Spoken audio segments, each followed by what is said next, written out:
Okay,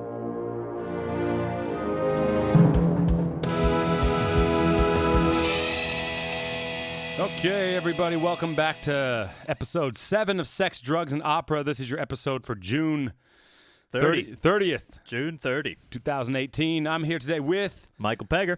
Pegger. I hardly even know her. Oh! Hey! Coming at you hot today. Haven't heard it. I'm all amped up on Berliner. Mike, I love coming over here because Mike's got all the sweets, you know? Got the jelly donuts ready to go. Oh, man, I kind of got a fucking gut bomb from that, actually. What? That Berliner Man, you and got that and your ribs going on? Do you have to cross your arms, man? I feel like I did something wrong. Like, why do you have to sit like that? Well, because, okay, well, we got to explain about the... the mic situation, right? All right? We got scolded. Yeah. And it's right. It was absolutely right. I've got terrible mic technique. I'm always most of the time talking like this. Yeah. So it'll be really quiet, so people will turn it up when they're listening, and then I'll get back on the mic and it'll be fucking loud. Yeah, I mean, it's also that, I kind of start to get why people on the radio, they always talk like this the whole time. Because you can mix that really well, and it's a great sound. Yeah, you know? fuck that. But we get fucking amped up, and we start fucking yelling out of nowhere. That's the opera voice, man. What are you going to do, okay? What are you going to do? You need a little... Pop open that palate! You need a little chiaro and a little scuro. Yeah, man. But seriously, do you have to sit with your arms folded? No, I don't. You can. I'll get used to it. But dude, the point is... I guess I'm supposed to just do whatever you say. No, you do what you want. But the point is, Mike has had the argument that he needs a better microphone stand. Right, because you should see us. We're hunched over like Gollum normally. Like he has the old microphone stand right now. We'll take a picture of it and we'll put it up on Instagram. Yeah. It's just a little one that sits on the table. Right, and I got now one that I can move around. If I want to lean forward or something, I can move it and then keep the microphone close to me. And we're gonna get another one for Jared, but we've figured start with the real talent on this show. It's a nice stand. If someone walked in this room right now, they would think Mike was the boss of this shit. Especially because I have my arms folded. That looks very bossy. Oh man, my neck. Man, he's complaining today about his belly because of the Berliner. Yeah. His neck right now, and tell him about your ribs. The last podcast we did, Mike made a joke where he said, in Mother Russia, set breaks you. And I laughed, and I said on the podcast, I hurt my rib. And then later I listened to the podcast while mixing it, and I fucking laughed at the same point and re-injured my rib. And now it's like a week later, I'm still fucking injured, man. I'm getting old from this shit. God damn. Well, your beer's just sitting out. I guess we might as well crack into yours. You want to do that one first? Well, yours just sitting there in the corner getting right. warm. You know, All right. we got you. It's warm anyway, so you're going to have a warm beer. How about that? You fill space. I'm going to get it. You should have seen the pride on Mike's face as he just slid his microphone stand away. So good. And then brought it back. Oh, man, I got a bottle opener. You don't got to do that shit. Okay.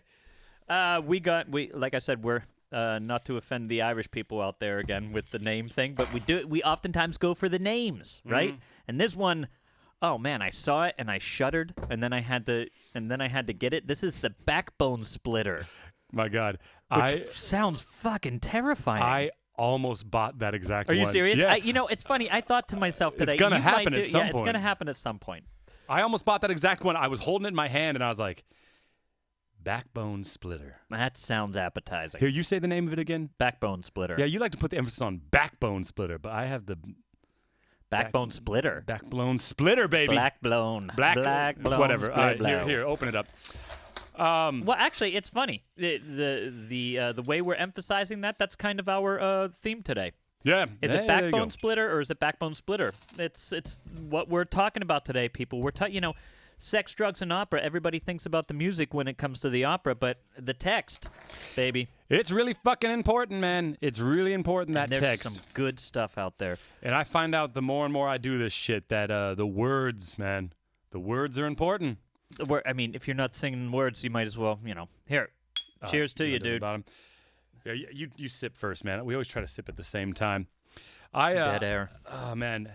I got a show coming up. My backbone! It's split! I got a show coming up, and I'm actually trying to lose some weight for it, which is something I guess guys don't talk about doing a lot. And I'm trying to diet, and whenever I try to diet, man, that's when the most sweet stuff comes into my life. Like, right. You bring into this box of Berliner, which if you don't know what Berliner are, they're basically powdered jelly donuts. They're jelly donuts, right. With a different consistency, a little bit more cake-like. And that's the whole joke with JFK when he went to Berlin and he said, "Ich bin ein Berliner." And not everybody laughed because, I mean, it was an awesome moment, but Berliner also means jelly donut. I am a donut! But that's not, the misconception is that everybody says, oh yeah, then he accidentally said he was a jelly donut. No, it's basically a double meaning because it also means that you're from Berlin. He was right in saying he was right, but so all you people just wanted to be an asshole. People wanted to be dicks about it. No, I also had a girl I went to school with sent me a blank shirt. She's going to have us print a label. I'm going to send it back to her. So. Nice. And we sent out the mug for the Treble Clef Challenge. Hey. So there's some merch out there in the world, There's man. some merch in the world. So if you see someone walking around, give a tell shout out them, to the who won, by the way. Yeah, 360 Degrees of Opera won that. Won the mug. Won the mug after 1,000 votes, man. More than 1,000 votes. That's amazing. A lot of people fucking voted for that shit. Won the mug. I packaged it up in a shoebox. I went to the post office, and the woman, I swear to God, said, "You want to try to send this box to America?" Because I took an old shoebox and I duct taped it. Oh man, I hope it gets there, dude. So if you don't get the mug, let me know, and I'll. Or if you get it and now it's a couple different mugs, then let us know. Yeah, they might open that up, but hopefully it goes okay. Post it if it goes wrong. She did a good job. It came down to her and in the end, Opera Wire. In the end, right in the finals. Yeah. And who was the shout out we wanted to give to? What was her name? There was someone who drew one that I loved. I thought she was great. I can find out if you can vamp. I can vamp, dude. I can vamp all damn day long. All damn day long. Say it all day long. Oh, here, that's all I'm gonna do. Okay, you ready? Big shout out to Rachel Duvall. Of New York. That's right. She drew a very nice one. A very nice one. You very drew a elegant. damn fine clef. It was a hell of a clef. I'll tell you that much. Rachel, hats off to you, and hats off to the winners. And the second place was not Opera Wire. Opera Wire. Play, yeah. Also a good one. But the thing is, that was on an iPad. He did it. It was awesome. I'd like to see whether he can reproduce that. The technology tore people, I think. Yeah, I know. I think he might have won. He might have won had he done it on paper instead of an iPad. There were some people who were like, well, maybe the technology is like correcting for little things. Maybe. I don't know.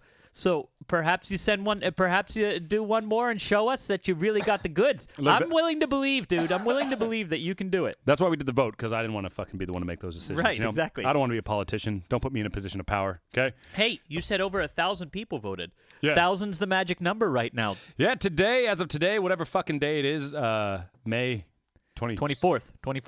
Are you sure about it's that, the 24th. May 24th. We broke 1,000 followers on Instagram. That's awesome. Fuck yeah! I loved it.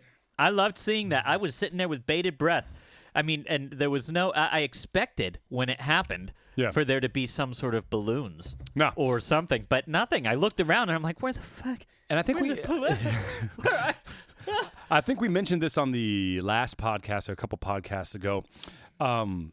It makes me really happy, though, actually, because, like I said, this is not about Mike and I promoting our stuff. This is really about we want a discussion to get out there in the world. And honestly, the memes, I fucking love. I love being able to joke about opera like you can joke about sex or like you would hear jokes in a comedy club. That's right. Like, why can't I be like, when I'm fucking singing, I do this shit? Why can't you talk about it like that? You can be. Yeah, that's what we do. And we're doing it now. And I like that people appreciate that, not because it makes me feel good, but that gives me hope for the art form.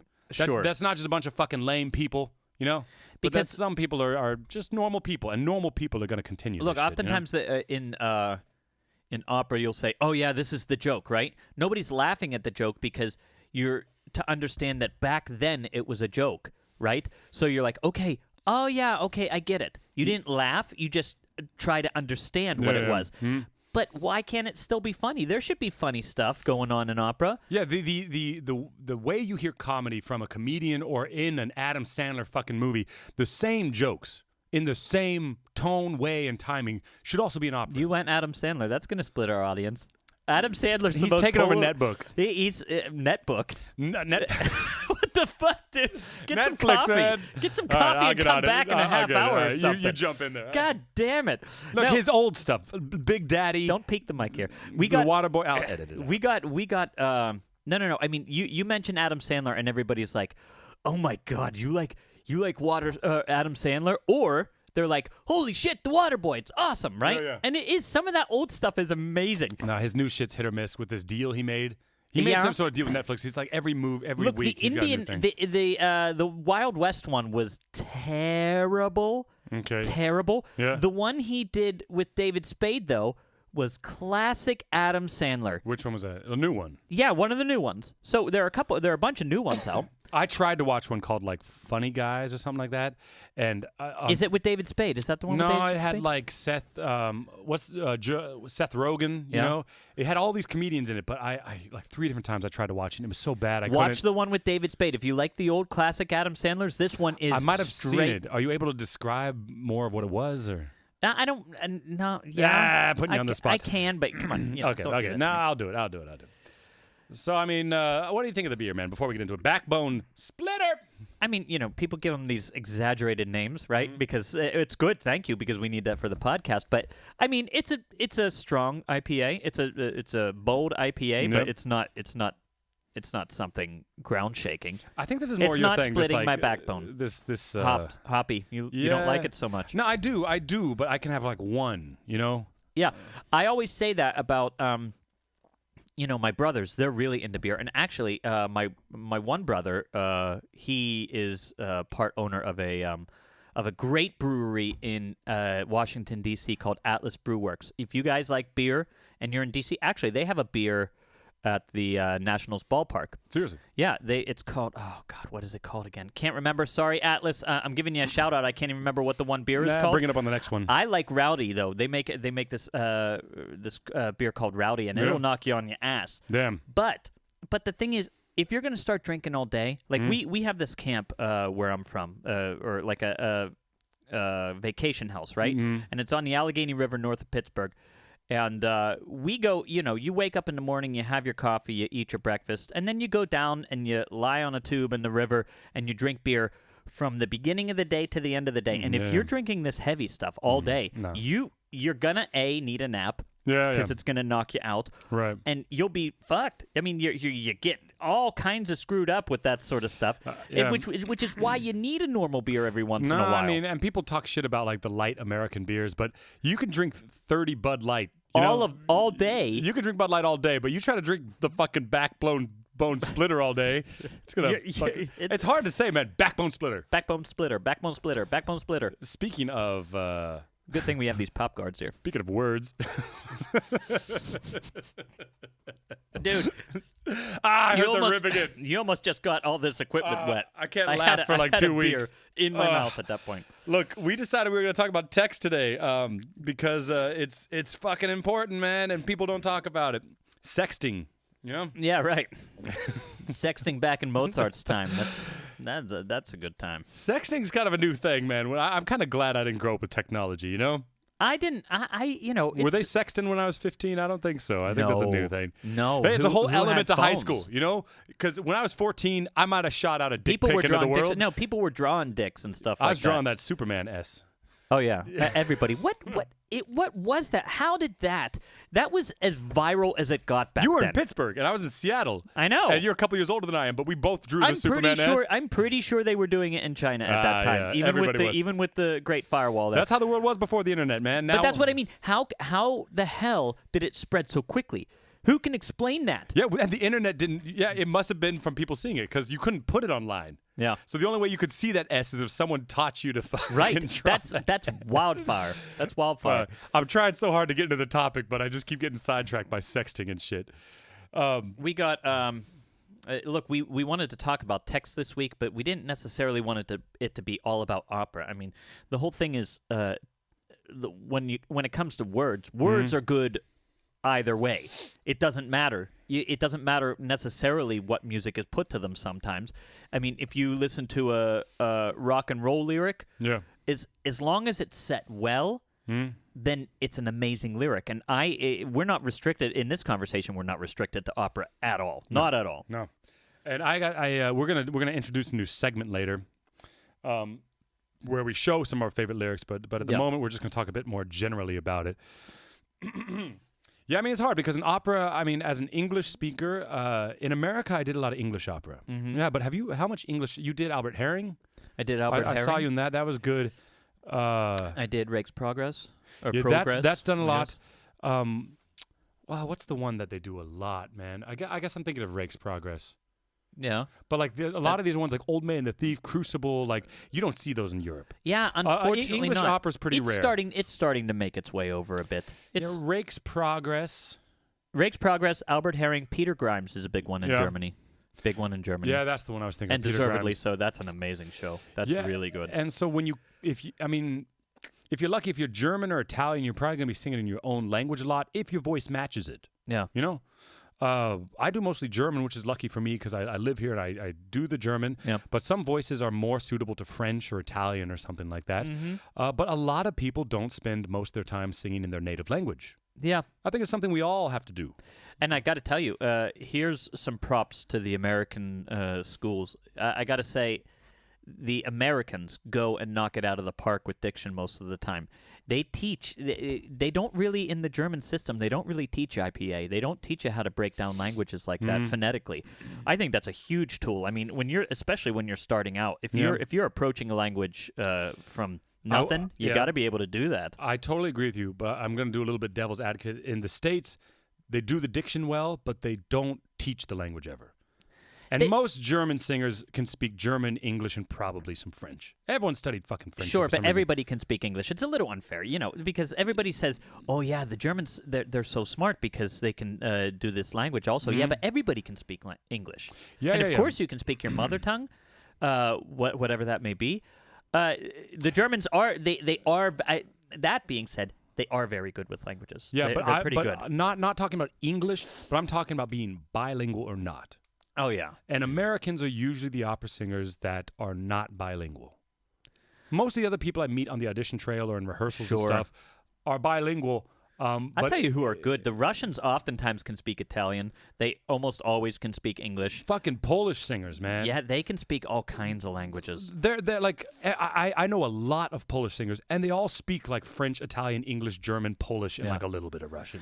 The most impressive, I think, so far was a colleague of mine. He's Lebanese, and he speaks everything. He speaks Spanish. He speaks he speaks English like flawlessly. He speaks German. He speaks French. He speaks Italian. He speaks Arabic. He's got it's it all. It's crazy because a lot of those languages don't have to do with each other. Right. Like exactly. if you speak the Romantic languages like French, Italian, German, English, they're so fucking close. But as soon as you make that jump to Russian, Japanese, like Arabic, that's a different fucking world. I mean, that is the sounds they make, the lettering, the syntax. It's fucking crazy. I mean, it is one thing to be able to pronounce it because that's fooling the audience. That's doing a good job with the craft of singing. But it's not necessary. That doesn't do the job of doing the art of singing, which is expressing those lyrics correctly or well, which means that you have to understand it. Yeah. You gotta understand it, and you don't just have to understand what you're saying, you have to understand it inside, too. Well, and that's fucking hard because it has to feel real. You know what I mean? It's like if you teach me a swear word in Russian or Polish, which I know a lot, right? I say it, people laugh, but it doesn't feel like a bad word. Yeah. Right. But when I'm in a public place and I say fuck, I would say, yeah, and he told me to fuck off. You know, it feels like a bad word, so I would say it quietly. And in German now, you and I have lived here long enough that if I was going to say a bad word in German, even if it was just you in here, I would say it quietly. Right. Because it feels real, because I've looked in someone's eyes, said it, and gotten a reaction. Oh, yeah, dude. And now, that's a nice, that's a good little gauge. Whenever you can know, or whenever you say something in a new language and it came out. It just came out, and you knew it, and you felt it. You know, that's a whole new level, and unfortunately, that just takes practice. And it's hard because if you, like when I was in college and I spoke no German, I remember I would look at an opera score, I would get the Nico Castell, and I would say, okay, ich liebe dich. That's how you say that, right? What does ich liebe dich means? It means I love you. Okay, but when I said it on stage, it did not feel like saying I love you in English. Right. You know, you've said that to your parents or somebody before, or you've said that and not had it said back to you before, but have you ever said ich liebe dich to someone? If you haven't, how is it going to feel real on stage? It takes a lot of extra work from you. Yeah, it takes a sort of work that is really difficult to get to the right level, right? Yeah. I mean, Oh man, that's a question. How do you? So that's a big question that we can pose to everybody and to each other right now. What are your tricks as to getting yourself in a foreign language where you can't really connect to it? How do you get to that level where you can? I mean, I have to say, most of the time, probably people don't get to that level. Yeah, sure. I mean, it is uncommon. I mean, watching people, it is uncommon to really see somebody connect a lot with the language. Yeah. It's very, very difficult, or it's very rare to see somebody do it. And when you do it, oh man, it's insane. It's why for Italian operas oftentimes you want Italians. It's why for French operas you want French people. It's why for English operas you want English people. I mean, when we did Albert Herring, I think there were 2 Germans or 3 in the whole cast, and that's a big cast, and they really wanted English speakers. And that was important, especially for that sort of opera, because the music, it's not like you can just rely on beautiful melodies the whole time in that opera. Right. You need somebody that can connect with the language a lot. Yeah, and there's so many subtle things, because it's not just about the vowel and the consonant. It's like the intent. Right. You really have to know a language so well to know that, like, if you say, ich hasse dich or something like that, I hate you. You know, you listen to good English actors. Like, who's that guy I talked about in the first podcast? The guy that Saruman and that actor. You know, I know the way he uses words. All these classics. Some of the actors in Harry Potter, like some of these Hollywood actors. Yeah, Alan Rickman. I mean, they say words in a way I never could. Or that you never really thought to say it. And we're lucky because most of our stuff is sung, so we don't have to make those decisions. But when you have a half note with a word, you get to choose how long. When do you say dich, and when do you say dich? You know, like you do actually have to do a lot of vocal acting up there. And really, that's those sorts of things are very much influenced, very much shaded by how the word would actually be used. I mean, you wouldn't. You could just make the choice to go ich liebe dich. Yeah. But it's probably not exactly what you want all the time. Yeah. There's no rule. There's no rule. Well, there's just the rule of how the language is used. No, but how the language is used. I mean, that's an unwritten rule. But people who are German who would hear it and it's not being used the way that you would normally use the word, they would recoil against it, and they wouldn't necessarily know why. Probably. It's just because there are these ingrained habits in language use that are hard to define. Well, it's hard because, like, in English, if we said I am, we would usually do a contraction. It'd be I'm. Yeah. But if I said that word while thinking, I'd be like, I'm not sure you want to do that. Yeah. But in German, I don't know if they'd go ich bin. I think they'd do ich bin. Sometimes I like. You know what I mean? I like making it. So Germans are very like there are rules to the fucking language, and you're not allowed to change them. No. You're not allowed to change them. In English, you can really, people make up words all the time. They really, I mean, it's so crazy. People will be using words that I've never heard before. And you just, as long as you do it with the right context, and it's totally allowed. It's totally allowed. It's encouraged. And what I would do is, I would take the, does everybody know what a separable prefix is? Like if you have I work, right? Ich arbeite. Yeah. And then if you make it past tense, you say ich habe heute gearbeitet. Yeah, with the ge before arbeitet. That's called the separable prefix. And if I had a particularly long day or something like that, and somebody asked me, "Hey, was hast du heute gemacht?"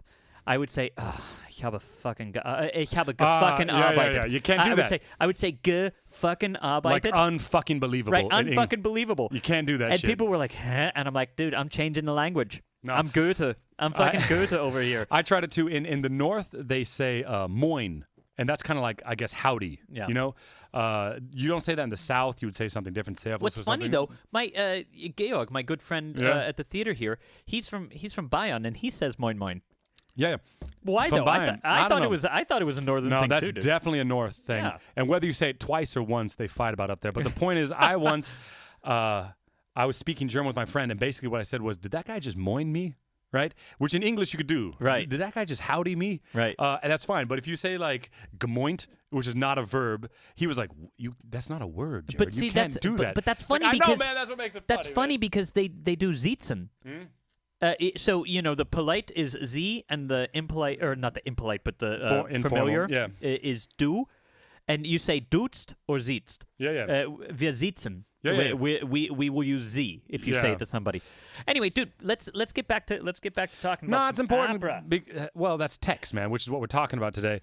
But the point is that you have to take all that stuff and you kind of have to bring it onto the stage. Yeah, I mean, you're familiar. That's what it is. It boils down to familiarity with a language. The more familiar you are with a language, the better you're going to be able to sing in it. The better you're going to be able to act in it. Yeah. And that's really, really the point. And like we said, that is difficult, hard, long work. Not necessarily book work either. Yeah. I mean, to really get comfortable with it, and it's unfortunate because it's difficult to do, but you got to go live and you got to go experience it somehow. And I think it's always the best to find ways to experience it in your own language, because we are bilingual within our own language. If you have kids that are 13, 14, 15 years old, you'll realize this because they're using slang, they're using different types of words that you wouldn't use to express the same idea. Right. And if you try to talk to your children in their language, or people from a different part of the country in their language, you'll find that you can use words that you wouldn't use. Like when I moved to the South, I started saying y'all, right? Yeah. I wouldn't say that where I'm from. I say, hey, you guys want to go to the store? I don't say y'all want to go. Or like for a lot, down there they would say a mess, you're going to buy a mess of beer. And I would use that stuff instinctively, but that's just like learning a new language. That's the funny. Exact same thing. I used to think at one point I thought, oh man, that's fucking putting on a show. You're going down there and all of a sudden you're saying y'all. No. It is integration. It is assimilating, and it's the best thing you can do. I mean, it's the best thing you can do. Some people do it to be seen doing it. Yeah, I know, but come on. If let's say you move down there, why not speak like them? We said moin moin in Oldenburg. Why not? Sure. I mean, I am so easily assimilated. That's hard because you move to a new place, and it's like that's the most uncomfortable step, but you get past that. And so you have to find ways to do that. But when you do this stuff on stage, you can't just look in the Nico Castell, and just say, that's how you say it in English, because there are so many things in German that you cannot say in English. Oh, yeah. In Direct translations are sometimes really every language difficult. has that. And I mean, also, if you're singing in Old English, it's the same thing. Good point. You know what I mean? You'll have these words like what's like rapscallion, right? Which in today's English we'd say that little bitch, right? Yeah. And you have to somehow have the color of that fucking asshole in that rapscallion. Do you know you the have show? To somehow find that. Do you know the show Bullshit from Penn and Teller? No. You've never heard that before? I mean, I know Penn and Teller, but I haven't heard that show. No. Right. Okay. So you should watch it. It's pretty cool. It kind of it takes common things and sort of debunks them somehow. Okay. Right. Bullshit meaning like that's bullshit. Right. Yeah. And they explained when they first their inspiration from it. They're both magicians. Their inspiration from it was from Houdini, who in the later part of his life would go and debunk mediums. Say like the people who yeah, that's right.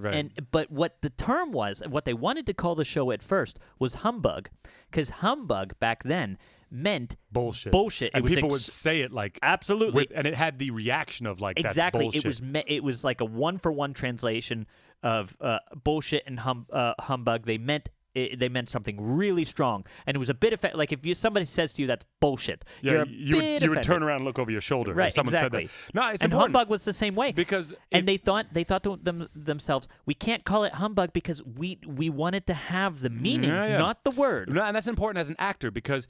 Honestly, before we had this conversation, I didn't know that. And if I was reading a line and it said humbug, I would say, humbug. Right. Like, gee bah willikers. But doesn't it give you a different... bah humbug would be like, bullshit. Bullshit. Right. So actually you would say like, humbug. Like you'd really have to offend somebody with that word. See, you know and what I mean? look at that. That little tiny bit of work makes you more prepared to address it. Yeah, makes you more prepared to go after as an audience member, language. humbug would be funny if someone said it funny, but if someone said it with that intent, I'd be like, oh, shit. Then, honestly, you might, if somebody said humbug like that, somebody who didn't listen to this conversation, didn't know that humbug meant bullshit back then, they would at least get the idea they would at least get the idea that Yeah. it means something maybe different than what they thought. And that's important because I think back in episode 5, we talked a lot about swearing, you know? And in Yeah. English and Russian, there's a lot of languages you can swear really easily. And Polish is a great language. But actually Yeah. in German, for instance, we both speak German, so Yeah. we know about that. There's actually not that many ways to swear. Not as much as English. Yeah, right. but like in English, in German, I mean, in English, if you say shut the fuck up, Yeah. right? In German, you say basically something that's equivalent to like shut your mouth. Yeah, halt die Fresse. Or like Hautmaul or something like that. Yeah. Like, basically, yeah, like shut your mouth. Yeah. Your muzzle. I mean, Fresse is like animals eat with that shit. No, but Fresse is that's No, but that's another what one I mean. that's offensive. Yeah, but that's what I mean. If you translate word for word in Nico Castell, it would say shut your mouth. But if you were saying something, I said shut your mouth, Mike. Right. It wouldn't be offensive. But to get the same reaction you would get in Germany, I have to say shut the fuck up. Or shut your fucking mouth. Shut your fucking mouth. That's right. That's a good point, Jared. That's why we can use or we must use sometimes language like this because it's emphasizers. And you're right. If you said shut your mouth, that's not nearly the same effect as shut the fuck up. Well, and it wouldn't have the same. It wouldn't translate. The emotion wouldn't translate. Right. You know, if you say that in German, And that's- people we're talking- would flip the fuck out on you. That's right. If you And- said halt die Fresse. And we're talking about people who speak the language. I'm speaking to you, and I say, shut your mouth instead of shut the fuck up. And even though I mean one thing when I say shut your mouth, you don't get it. No. And you're a native speaker speaking to a native speaker. No, it's cultural. Words, baby, they're language, important. They're really important, man. And so when you look at that Nico Castell, you got to go a bit deeper. I mean, let's be honest. There's some words on stage you can throw away. Sometimes you're not that important. Right. Just say your lines and get off. Like the context of the story will fill in the blanks. But when it's like a dramatic moment or what you're saying is the focal point of the scene, do the extra research to know like how big is this really what I'm saying? Right. Because Nico Castell, I mean, that's a word for word translation. But you would have he can't write, halt die Fresse.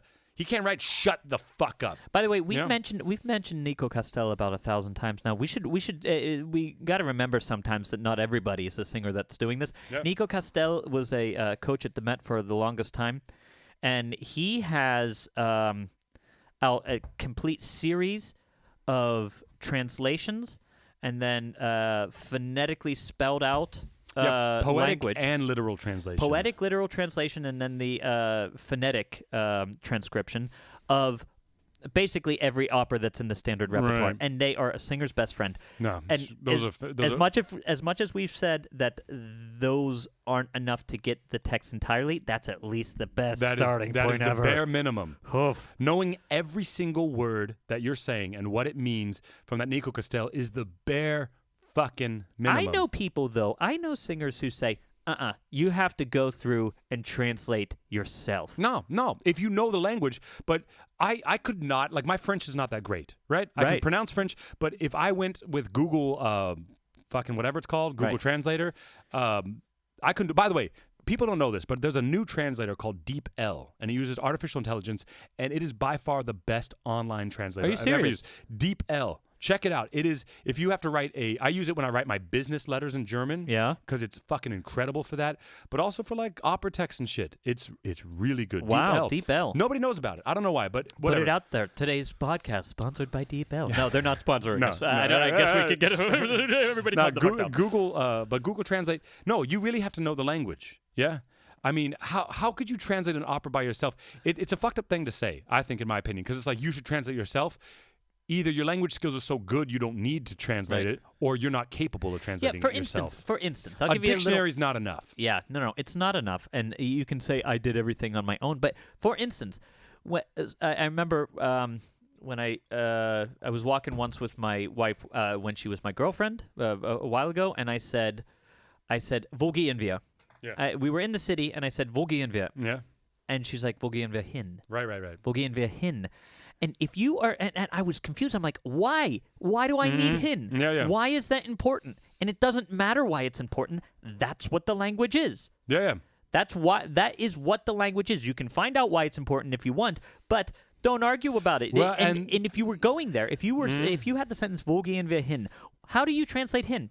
What are you gonna say? Like to or something. Where are we going to? Yeah, maybe, but it's I not mean, really. It's no, not no, no, no. necessarily No. to. That's Yeah. not what it means. Yeah, And if because you always say hier lang or something like that. Yeah. It's like, You know, we wouldn't say that. But I mean, also, it's like if you had like seit 3 Jahren, right? Yeah. If you translate that, it would say since 3 years. But actually, no, the translation is for 3 years. Yeah. And if you really think about it, since 3 years, a time point in the past, or for 3 years, like, you know, I have done that for 3 years long, is a big difference. Yeah. Right?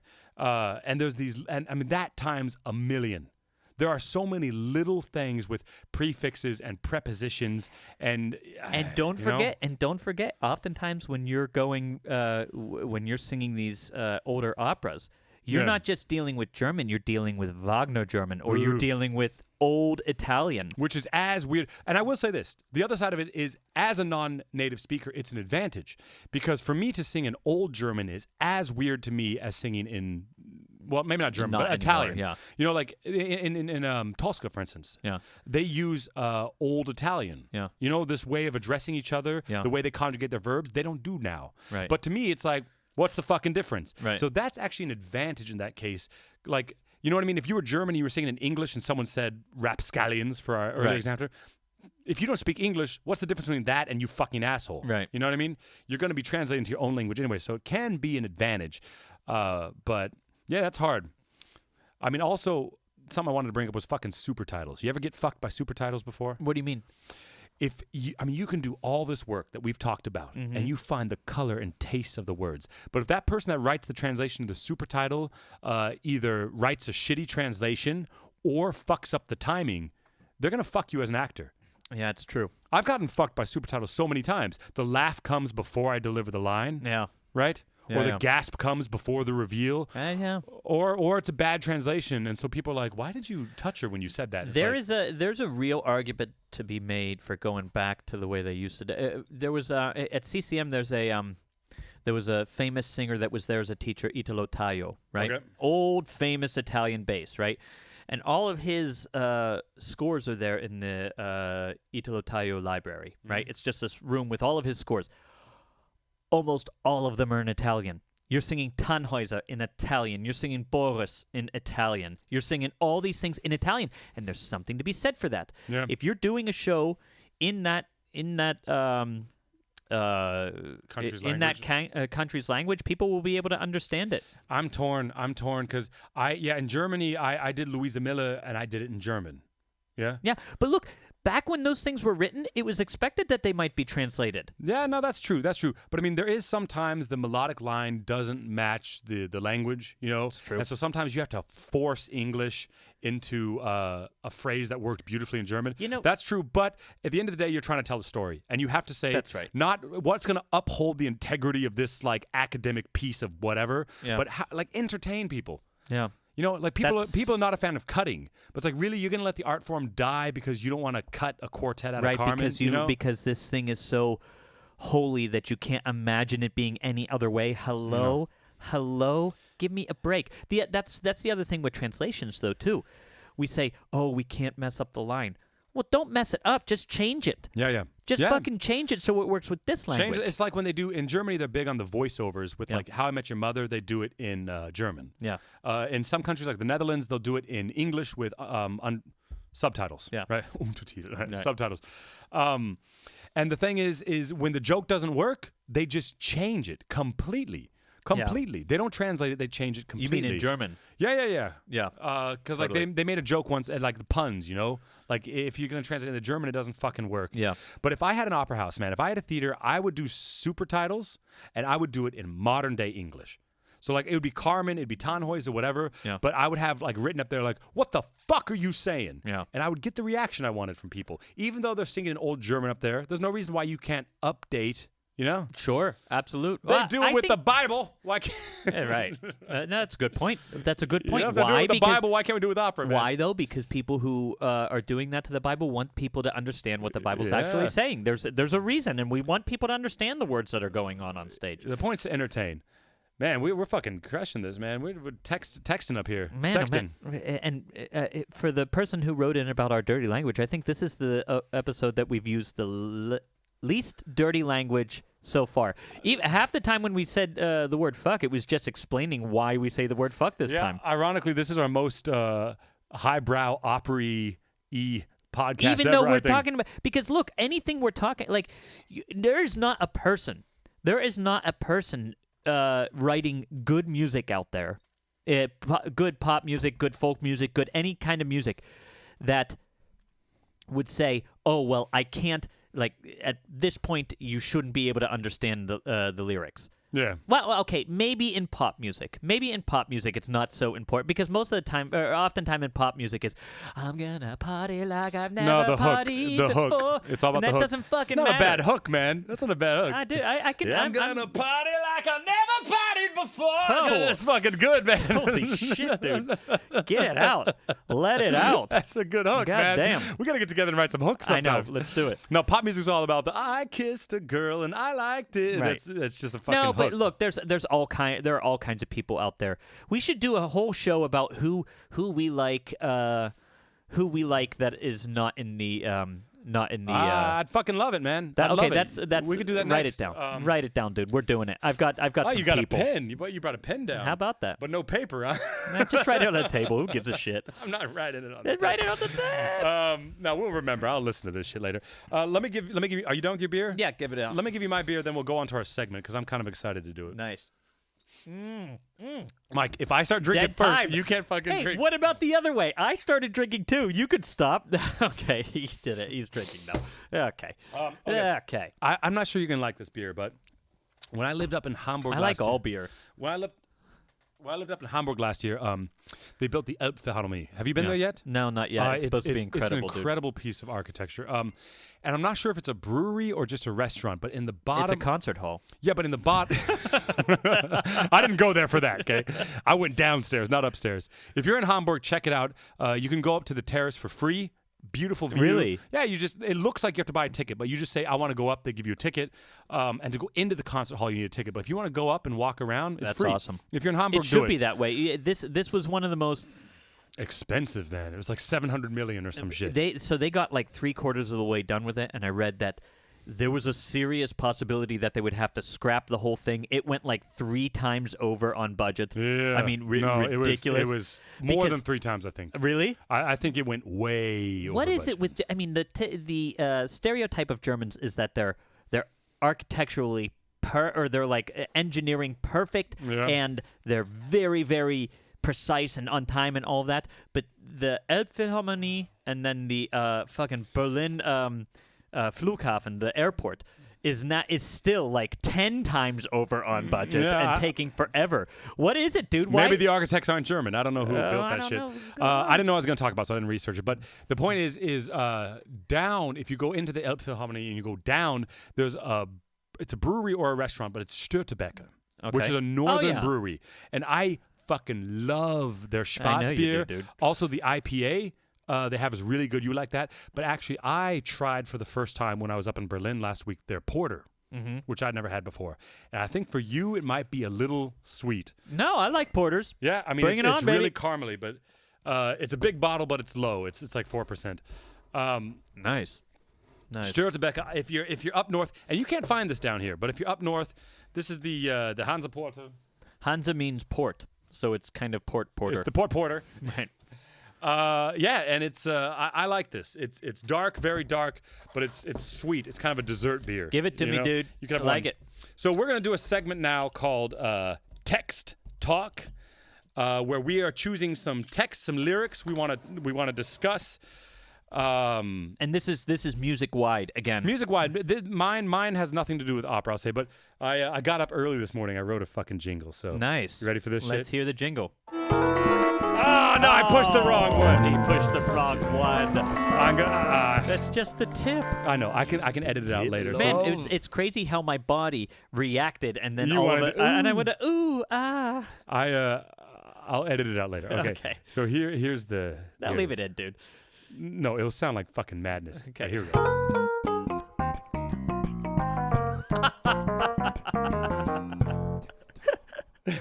Wait, do it again. Do it again, because I didn't hear the end. I'll stop laughing. It just got me all Seinfeld-y.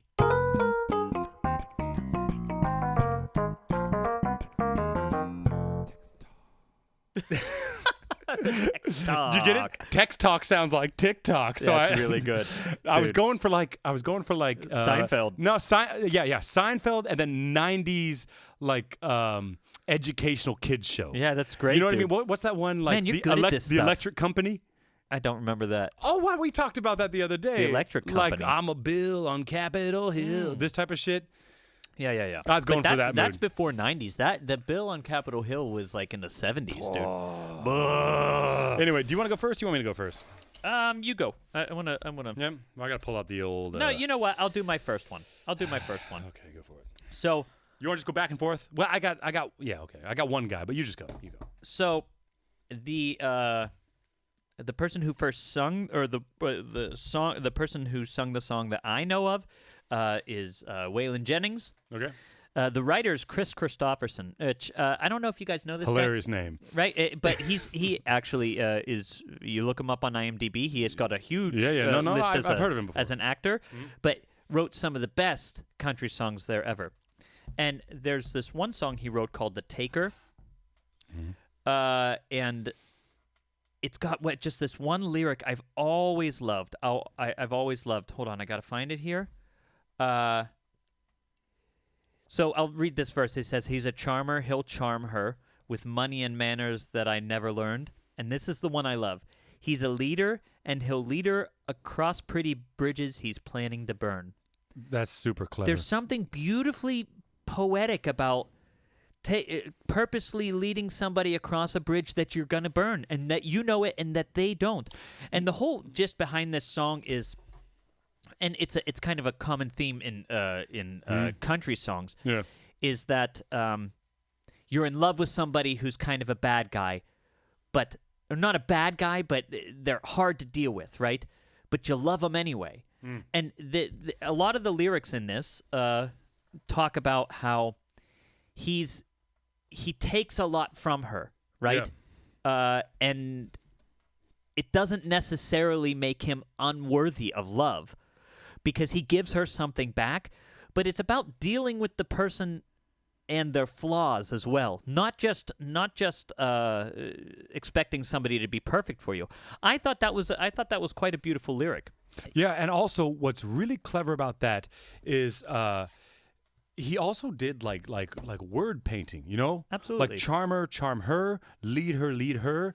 That stuff is underappreciated. Oh yeah. You know, using the sound of the language to do this. I mean, and some people do it on another level. Some people will make sentences full of ooh and if they want it to be comfortable, and if they want it to be hard. I think the sound of the language in combination with the words is really, and you have to really, it's a rare talent. Yeah. I mean, that's very poetic for country music. That's good shit, man. Now, there's a lot of that stuff in country music. Yeah. I mean, there's a lot of shitty country music.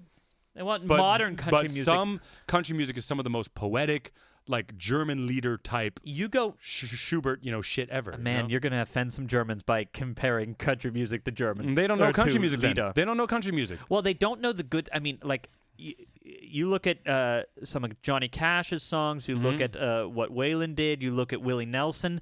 "Redheaded Stranger" is still. I'm not gonna mention any of the lyrics because they're up there in my list of the lyrics. I'm sorry, but you say "Du bist die Ruhe," Schubert, right? Yeah. How are you not gonna compare that to like some country song with like "You're the love of my life"? Like it's this modern day shit, you know? Yeah, I'm like I said. Not that trash country. There are great people also today writing country music, but I'm a real fan of those some classic country stuff. I mean, there's some amazing stuff, and I don't want to get into it right now because there are all kinds of things that I want to use for future segments, right? Like I said, but Redheaded Stranger. If you guys don't know Redheaded Stranger, it's basically a song cycle. The album is a song cycle. That's what I mean, man. Durchkomponiert. Yeah. It's durchkomponiert. Through composed. Through composed. Yeah. Yeah. Okay, you want me to do mine? Yeah, go for your next one. Well, mine's kind of going to be one because I did a few quotes from one guy.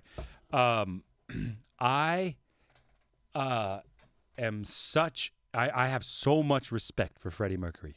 Oh yeah. So much as an individual, as an artist, as a lyricist, as a vocalist, as a singer, as a songwriter, and he was a huge fan of opera. Most people know that. Yeah. But in a lot of his music, he has opera like pieces from like Vesti la Juba. He has in some of his songs, you know.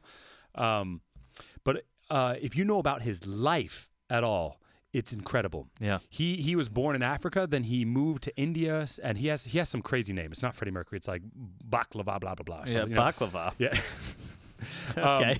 But he basically, he wasn't married, but he lived with a woman for years and years and years who he loved. Yeah. Loved until he had an affair with some guy, some man as a producer or something. Yeah, I thought right? I thought he was gay. I mean, I think he was bi or gay, but you got to remember the time he grew up. I think in England, 7 years before he basically quasi came out, I think it was illegal. Still illegal. It was illegal, so that was a tough time. Sake. So he really was keeping it under wraps.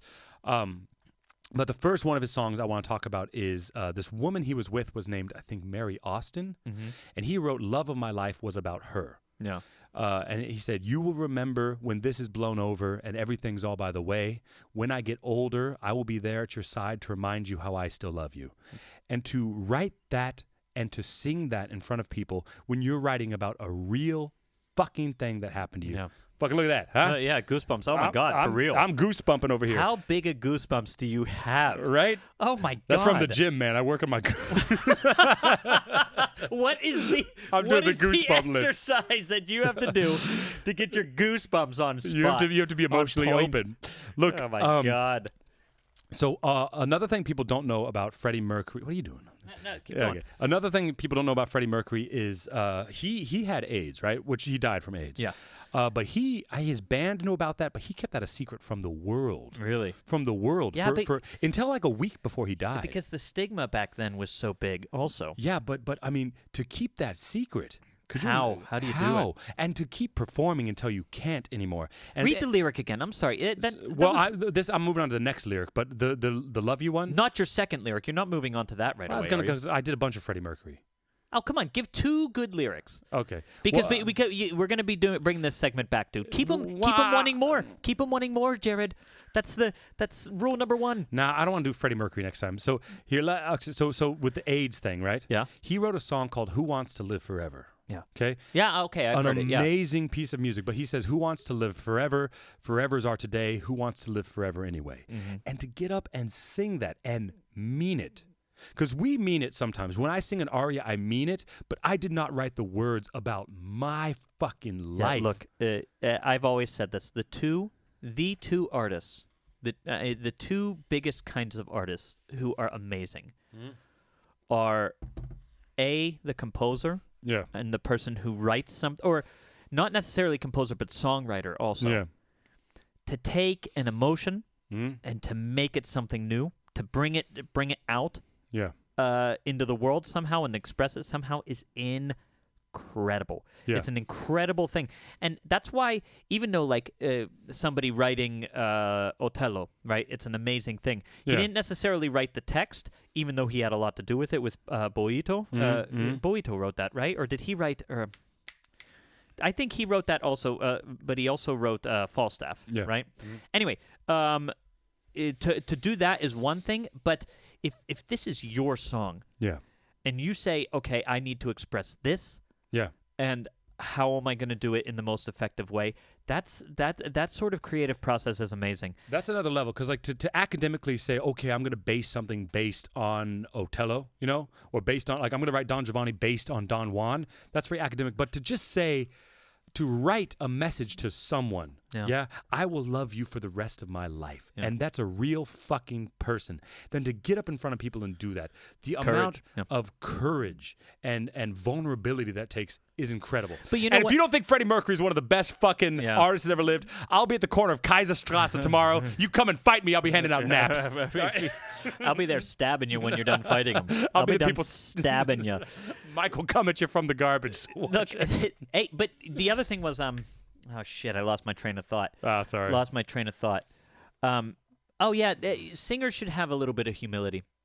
Singers should have a little bit of humility, because oftentimes we say that we're just so expressive, and we are. But seriously, we are taking words that we didn't write. Yeah. We're taking music that we didn't write and expressing feelings that we didn't necessarily have at first. Now, it is your job. It is your job, and it is very commendable, admirable, and even laudable to do that well. And it's important. But we should recognize that to actually write it and give it out to the world is a whole different level. That's a big thing. No, and I just mean objectively. Yeah, to do someone else's work, but God, to get up there and say words that you wrote is brave, but for it to be fucking real. You know, imagine something you said to your wife in your darkest moment, and to take those real words and to do it in front of people and record it forever. God, the balls, man. It hurts. Anyway, the one other thing I wanted to say was the other most amazing thing is somebody who writes a book. Yeah. When I think of Tolkien and how he created an entire world. Yeah, that's hard. An entire world. That is hard. How the hell did he organize it? How the hell did he get... And he didn't just write that. He wrote then the back world to that world.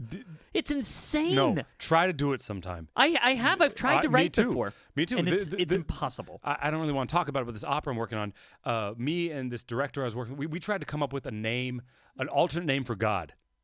Took days, man. Yeah. Took like 5 days. One thought, one concept. One piece of this whole world, the name for trees, the name for houses, the name for this race, that race, the name for this religion, the planets. I mean, like, the way people fucking do this. And those are just the names. That's just defining things. And then you create a story. A culture, you know? Oh, God. Do you want to do another lyric? Or? Yeah, I've got another one. Or are we running out of time here? No, I think we got time for you to do one more, and then we'll wrap it up. Okay, great. The other one, because I really... I need to get this one out here. It's amazing to me.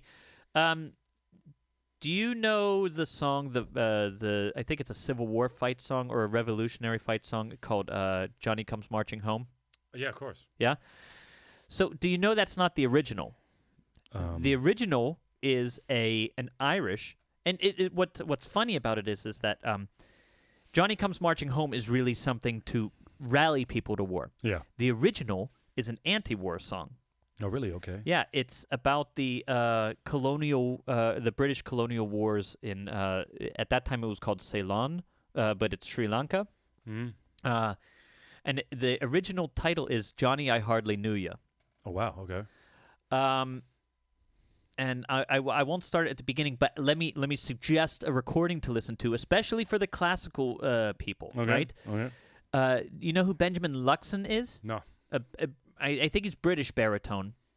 Amazing. He's a great, and he does. Type in "Johnny, I Hardly Knew Ya" Benjamin Luxon in YouTube. Okay. You can watch this. Oh man, it's moving. It's absolutely moving. For instance, the one I'll say the one verse and then the chorus, because the chorus is really amazing too. Go for it. It says, "Where are the eyes that looked so mild? Haru, haru." Instead of hurrah, hurrah, it's haru, haru. Okay. Then "Where are the eyes that looked so mild? Haru." "Where are the eyes that looked so mild when my poor heart you first beguiled? Why did you run from me and the child? Johnny, I hardly knew you. With your guns and drums and drums and guns, haru, haru." And this is "with your guns and drums and drums and guns, haru, haru." Yeah, sure. And then "with your guns and look, you got me. drums and guns, the enemy nearly slew you. And you look so queer, my darling dear. Johnny, I hardly knew you." Oh, that's now, that's not up. even the lyric I wanted to get to. Listen to I'm this one. goose bumping, man. Look at Where- that shit. Like Listen. a goddamn goose. Listen to this. So what the whole thing that this it starts was this woman walks down the street, walks down the road, and she sees this man sitting there on the side begging for money, and he doesn't have a leg anymore. Okay. And she's begging, and she walks by him, and she says, "Oh my God, Johnny, I hardly knew you. I didn't recognize you," is what it means. I hardly knew you. Who is Johnny to her? So Johnny is somebody she knew before he went off to war. Yeah. As a matter of fact, there is a lyric that goes. I can't do that one. We're running out of time. So it's like war vets and shit. Exactly. Fuck. Listen. Hey, should I sing it or should I do it for you? Should I? Whatever which do you want, man. It says, hold on. "You haven't an arm, you haven't a leg, haru, haru. You haven't an arm, you haven't a leg, haru, haru. You haven't an arm, you haven't a leg. You're an eyeless boneless, chickenless egg. Ooh. You'll have to be put with a bowl to beg. Whoa. Johnny, I hardly knew you. That's It's some incredible, dark shit. dude. And look, this is like real anti-war lyrics. And someone repurposed it and to somebody basically be pro. to be pro-war, to Whoa, man, rally people to it. I bet there's some fucking political story behind that shit. Oh my yeah. God! But I mean, when I first heard the lyrics to this song, yeah. I thought to myself, That's haunting, man. It's That's- haunting, and I didn't yeah. even read all of them. Look up the lyrics; Yeah, they're yeah. amazing. And listen to this because, so if you listen to some famous Irish singers are the Clancy Brothers, right? Mm-hmm. The Clancy Brothers do a version of it, and they do it like the Irish do it, right? Yeah, yeah, It's yeah. also awesome. But this Benjamin Luxon thing takes it to the level of sort of art song.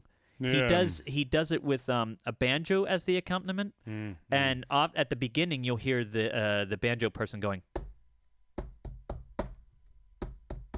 just sort of starting it up, and he's tapping on the what's it called, the part of the banjo, the body. yeah, the body of the banjo, and it's haunting. Yeah, yeah. It's really haunting, and he does it like I've often thought about doing it on a recital before, but you got to find somebody who can play it and have that sensitivity. Yeah, you should. But I mean, real art, real music, if you have the right message, you don't need much. Right. You know? We're going to do, I can't remember, what did we say? We're going to do an episode about like non-opera stuff, or what did we say earlier? Artists, non-opera artists. Yeah, we then really I respect. won't talk about it too much, but the lead singer for Tool and Save it, Perfect dude. Circle, he does some music sometimes where it's just voice, and his message is so clear. Yeah. You don't need anything else. Anyway, look, I'm gonna piss my pants, man. I gotta get upstairs. All right. We bought a bunch of new equipment. We're gonna test out now. Podcast is moving up. Okay. We're moving up and moving We gotta- up. we gotta- moving on up. All right, we got 1,000 people on Instagram. We're 1,000 gonna people, keep pushing. hello. Yeah, You guys, all right. Yeah, we really appreciate it. We just bought a bunch of shit yesterday. We're gonna check out new sound cards, mics, fucking mixing equipment. We're up in the game. We're up in the game. So hey, get on Instagram. Let us know what you think. Hey, let us know what your lyrics are. Yeah, let us know your lyrics. We'd love to talk about them. And I'm running out of just the tip questions, so please write in. Okay? Right in the just the right tip. in. Whoever just wrote us the about tip. our mic technique and gave us some mixing Mixing tips, advice. Thanks. We're gonna do it. I'm looking into compressors. Some You people are made me getting buy blasted. hey, how was I this week? Write in again. Tell me how because I knew you were talking about me. I knew I was the one. I knew I was the one that was always too far away from the mic. I knew it. It's okay. You can say it. It's okay. We're all here for each we other. appreciate it. It's going well. It's a good time for SDAO. We'll see you guys. We'll See see you you next soon. time. Toodles.